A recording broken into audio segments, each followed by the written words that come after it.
here's an interesting stat. I don't think I shared that ever with anyone online.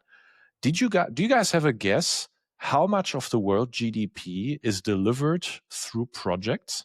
So that includes construction and any other kind of capital projects that you would see, the space economy included.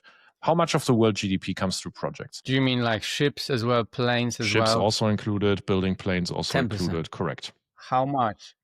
10%? I would say, this is the key is to clearly define the project, but I would say that's slightly more than that, probably 27. You're very, very good.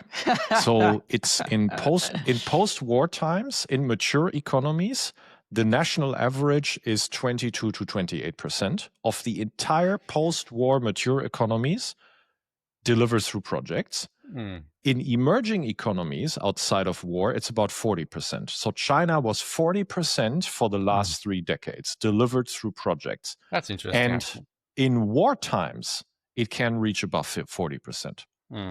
Right? Why do I say that?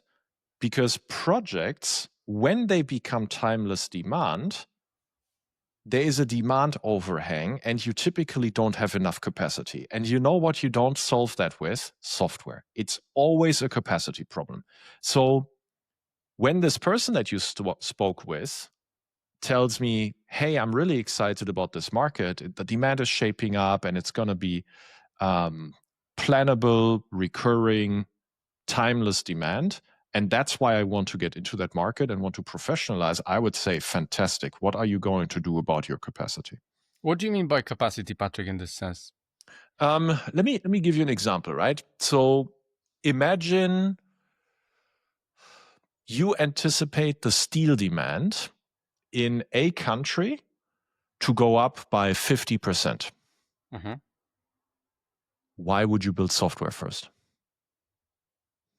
What you would build is factories, right? Yeah. Now you get into the famous pig cycle if that demand is actually not timeless and it's cyclical. So that's sort of what you would have to establish, that the 50%, so India is like that, right? So I don't think anyone believes right now that investing in capacity of any kind of material or product or whatever is actually going to run into a cycle just yet. That will come much later. Why would I invest in software rather than the factory? I would invest in the factory, right? If I want to have access to space and monopolize the access to space, dude, I'm not building software. I'm building a fucking launch ramp and a reusable rocket. Yeah, so it's more tangible than just software. Yeah, I think, I don't want to say I don't like software, but this is having a very pragmatic way of like looking at things in construction. Software is just a piece of construction. It's not. I have one more thought-provoking one for you, Martin, and on. So, who shaves the biggest profits in AI? Who shaves the biggest profits in AI? Where does all the money go? Well, right now, I think the large one, right? The large guys. So, what's their name? OpenAI's. These people, I think. Yeah, the infrastructure, no? The data centers themselves, the operation. And so who sells the material for the data centers? Yeah. Oh, yeah. Nvidia. Nvidia, right? Oh, yeah. So, that's true. Yeah. Again, you build chips, man. So that's interesting, like what you said.